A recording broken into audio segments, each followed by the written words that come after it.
और जो सच्ची खबरें दिखाते हैं, जैसा आपने अर्नब गोस्वामी का नाम लिया, ये देश का दुर्भाग्य है कि इस देश में गिने चुने पत्रकार ऐसे हैं जो सरकारी एड पर नहीं जीते, जो अपनी मेहनत पर भरोसा रखते हैं, जो फर्जीवाड़ा नहीं करते, सच्चाई दिखाने की बात करते हैं। सरकार चाहे कोई भी हो, हमने देखा तो वो सच्चाई दिखाने वाली बात वालों को वो लोगों को सहन नहीं होता। वो सच्चाई दिखाने वाली बात वालों को वो लोगों को सहन नहीं होता। राजनीतिक दल, सत्ता दल उसको सहन नहीं करते, जैसा कि महाराष्ट्र सरकार ने किया कि महाराष्ट्र सरकार को लगा कि ये अर्नब गोस्वामी हमारी पोल खोल रहा है, पालघर के मुद्दे को उठा रहा है, ये सुशांत के मुद्दे को उठा रहा है, ये नेताओं के नाम ले रहा है, ये तो बॉलीवुड में जो हमारे चहेते बैठे हुए हैं उनका खुलासा कर रहा है, ये जो है ड्रग माफियाओं के नाम ले रहा है। तो क्या करो, इसकी जुबान बंद कर दो। ये पत्रकारिता को समाज सेवा थी ये, लेकिन इसको बिजनेस बना दिया। और जब बिजनेस कोई चीज़ बन जाती है तो बस उसमें होता है इससे लाभ कैसे ज़्यादा लिया जाए। और आज भी वही हो रहा है कि कोई कांग्रेस की गोद में बैठा है, कोई कहीं बैठा है, और लोग कहते हैं ये मेरी खबर दिखा दे, तू मेरे बारे में बता, तू मेरी बुराई कर, ये इसकी बुराई कर, इसकी बुराई कर। जो लोग किसी भी पार्टी या पक्ष के पक्षकार हैं वो पत्रकार नहीं है, माफ़ करना, वो पत्रकार कहलाने लायक नहीं है, वो तो दलाल हो गए। नमस्कार, स्वागत है आपका हमारे चैनल पे। आज 16 नवंबर है और आज के राष्ट्रीय प्रेस दिवस के रूप में मनाया जाता है। और जिस तरह से प्रेस की आज़ादी की बात है और भारत सरकार ने या संविधान में यह प्रेस के लिए एक अलग से जो है उनको स्वतंत्रता दी गई है कि किस तरह से वो अभिव्यक्ति का साधन है। लेकिन आज के परिवेश में हम देख रहे हैं जिस तरह से कुछ मुद्दों पे जो है तथाकथित पत्रकार और पत्रकार चैनल हुआ या प्रेस हुई, वो मौन रहते हैं, कुछ छापते नहीं हैं, लिखते नहीं हैं, बोलते नहीं हैं, प्रसारित नहीं करते हैं। और अर्नब गोस्वामी का जो रिपब्लिक भारत है उसका जीता जागता उदाहरण बम्बई में देखा होगा कि किस तरह से जो है अभिव्यक्ति की आज़ादी पे किस तरह से उनको जो है बंद किया गया, किस तरह से उनको घसीट करके जेल में डाला गया। तो इस तरह से जो काफ़ी विसंगतियाँ हैं, जिसमें कि अब सवाल उठ रहा है कि प्रेस दिवस पे जो है जो प्रेस के लिए एक स्पेशल जो ये लोकतंत्र का चौथा स्तंभ था और उसके लिए एक विशेषाधिकार दिए गए थे, क्या वो बखूबी उसको निभाया जा रहा है या नहीं निभाया जा रहा है। हमारे साथ जुड़ रहे हैं पवन त्यागी जी। सर, आपका बहुत बहुत स्वागत है हमारे चैनल पे।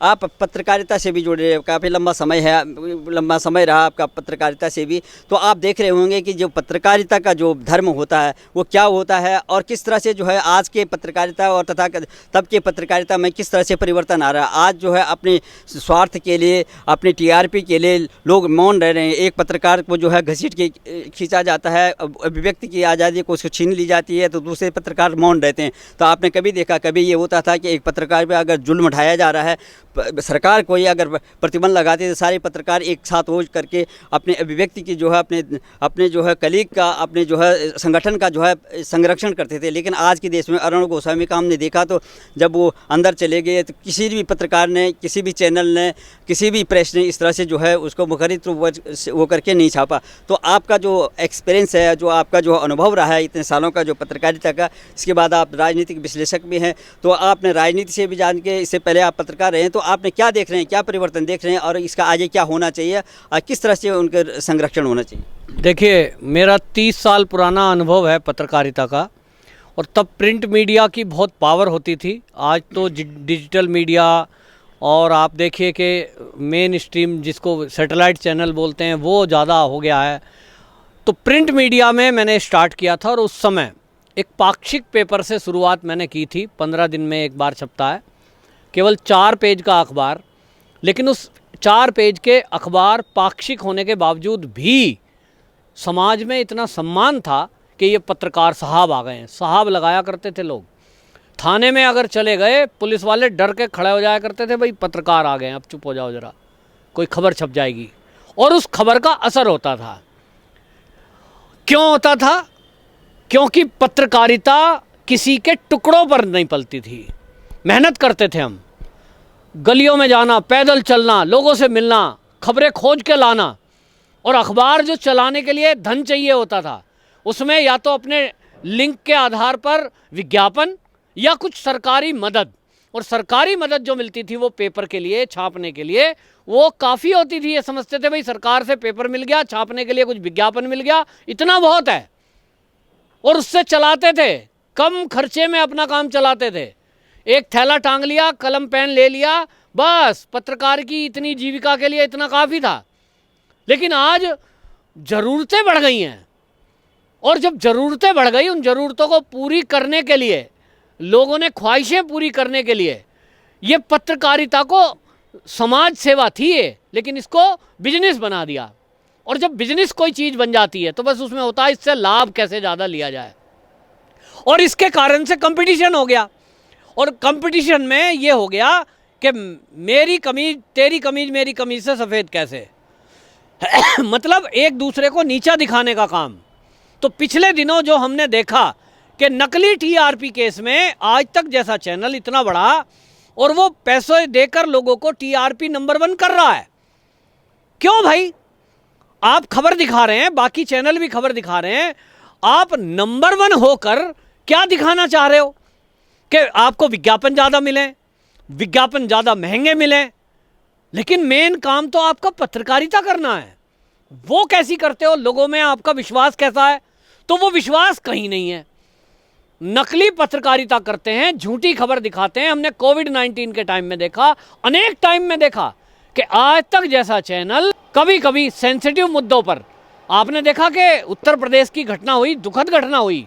कोई भी घटना, दुर्घटना दुखद है, लेकिन उसमें आप किसी राजनीतिक दल के पिट्ठू बन जाएं और देश में आग लगाने की साजिश वालों के साथ शामिल हो जाएं, ये तो बहुत भयंकर है। ये तो एक तरह से अपराध है। तो पत्रकार जब अपराध करेंगे तब तो जेल में डाले जाएंगे। आजकल बड़ी हल्ला है कि एक कम्युनिस्टों का एक चहेता कश्मीर के अंदर बंद है। लोग कह रहे हैं जी आज के दिन में बड़ा उसके लिए ट्वीट किया। क्यों बंद है साहब? क्यों बंद है? क्योंकि वो अलगाववादी ताकतों के साथ मिलकर उनकी आवाज़ उठा रहा था कि साहब अत्याचार हो रहे हैं। यहाँ मिलिट्री जो है, मिलिट्री का दुष्प्रचार कर रहा था वो कश्मीर के बारे में। तो अगर आप देश में आग लगाने की कोशिश करोगे, आतंकवादियों का पक्ष दिखाओगे, आतंकवादियों के साथ मिलकर के खड़े होगे, तब तो आपके साथ ट्रीटमेंट आतंकवादी वाला ही होगा, और इसलिए राष्ट्रद्रोह के केस में बंद है। तो इनके खिलाफ कार्रवाई होनी चाहिए, क्योंकि पत्रकारिता को धंधा बना दिया है। इसलिए आप देखिए कि आज सरकार का भी ध्यान प्रिंट मीडिया से हट गया है। उनको लगता है अखबार में साप्ताहिक में 15 दिन में कोई छपेगा, कहीं एक कोने में अखबार पड़ा रहेगा, इसका क्या असर होना है। जो खबर मेन स्ट्रीम मीडिया में आ रही है, सैटेलाइट चैनल में, वो तो खबर है। लेकिन आज सैटेलाइट चैनल की भी विश्वसनीयता पर सवाल उठ गया है। जब से ये आज तक का फर्जी टीआरपी घोटाला खुल के सामने आया, तो पता लगा कि बड़े बड़े चैनल किस तरह से फर्जी टीआरपी लेते हैं। कोई नंबर 1 नहीं है, सब फर्जी है। तो अब डिजिटल मीडिया का ज़माना आ गया है। आपका चैनल भी डिजिटल मीडिया है, यूट्यूब पर आता है, फेसबुक पर आता है। अब लोग कह रहे हैं ये वाले चैनल अच्छे हैं। क्यों? क्योंकि इनके ऊपर जो ये अपनी जेब से खर्चा करके चैनलों को चला रहे हैं, किसी की कृपा नहीं है, कोई नंबर 1 नहीं है। एक अपना आकलन है यूट्यूब और फेसबुक का, वो देखता है कितने व्यूवर देख रहे हैं, लिख के आता है नीचे इतने व्यूवर। वो व्यूवर फर्जी नहीं है, उनका अपना हिसाब है, सिस्टम है, देखते हैं व्यूवर है, उसके हिसाब से ऐड दे देते हैं। और वो ऐड आपको मिल गया, अगर आपने मेहनत की है, आपने कुछ एक अचीवमेंट प्राप्त किया है, तो आपको ऐड दे रही है वो यूट्यूब या फेसबुक। तो किसी पार्टी के रहमो करम पे नहीं है। और इसलिए यूट्यूब वाले जो चैनल है, जो फेसबुक पे चैनल है, डिजिटल मीडिया जो है, जो अखबार भी चला रहे हैं डिजिटल, वो किसी के रहमो करम पे नहीं है। और इसलिए आज विश्वसनीयता इनके प्रति बढ़ी है कि सच देखना है तो आप यूट्यूब चैनल देखिए, सच देखना है फेसबुक चैनल देखिए, सच पढ़ना है तो डिजिटल अखबार पढ़िए। ये विश्वसनीयता का आप देखिए है। कभी चलता है, प्रिंट मीडिया का ज़माना था, कभी रेडियो का ज़माना था, फिर इलेक्ट्रॉनिक मीडिया आ गया। अब उनसे लोगों का ध्यान भंग हो चुका है कि भाई यहाँ तो सब फर्जीवाड़ा है।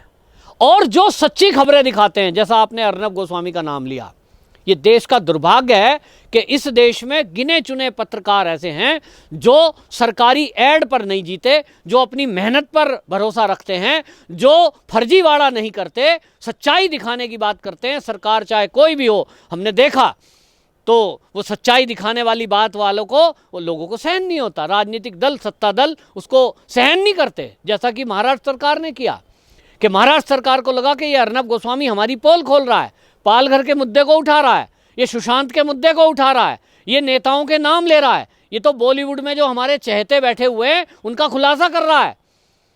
ये जो है ड्रग माफियाओं के नाम ले रहा है, तो क्या करो, इसकी जुबान बंद कर दो।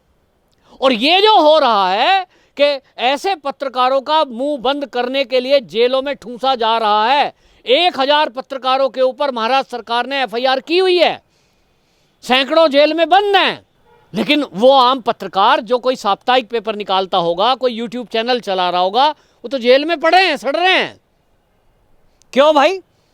ये पत्रकारिता दिवस पर मैं इस देश से पूछना चाहता हूं, पूरे देश से, आपके चैनल के माध्यम से, क्या इस देश में सच्ची पत्रकारिता नहीं होनी चाहिए?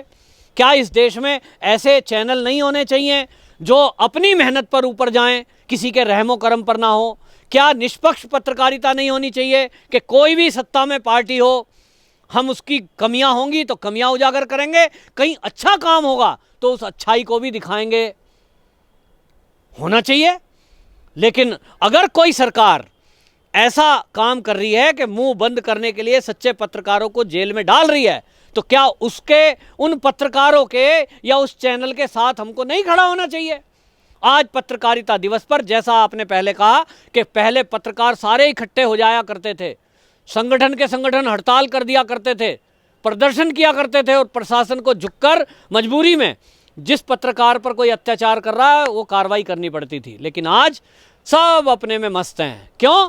क्योंकि कंपटीशन आ गया है, ये आगे कैसे बढ़ेगा, जाने दो इसको जेल, हम थोड़ी गए हैं, जब हमारा नंबर आएगा जब देख लेंगे। लेकिन हमारा इतिहास है हमारे देश का कि हमारा देश गुलाम कैसे हुआ। हमारा देश चाहे मुगलों का गुलाम हुआ, वो भी तभी हुआ कि एक राजा पे आक्रमण कर रहे थे मुगल, तो दूसरा राजा पड़ोसी होते हुए भी उसकी मदद के लिए नहीं गया, कहता था हाँ ये बड़ा बनता है, देख लूंगा जब मेरे स्टेट में आएंगे। अरे ये तो पड़ोस में हमला हो रहा है। और एक एक करके इस देश के वीर योद्धा हारते चले गए, और मुगलों ने 800 साल शासन किया, हमने तब भी नहीं सीखा। फिर अंग्रेज आ गए, अंग्रेजों ने शासन किया, फूट डालो राज करो, वो अच्छा वो बुरा, लड़ाइयां करा दी, 200 साल राज कर गए, हमने तब भी नहीं सीखा।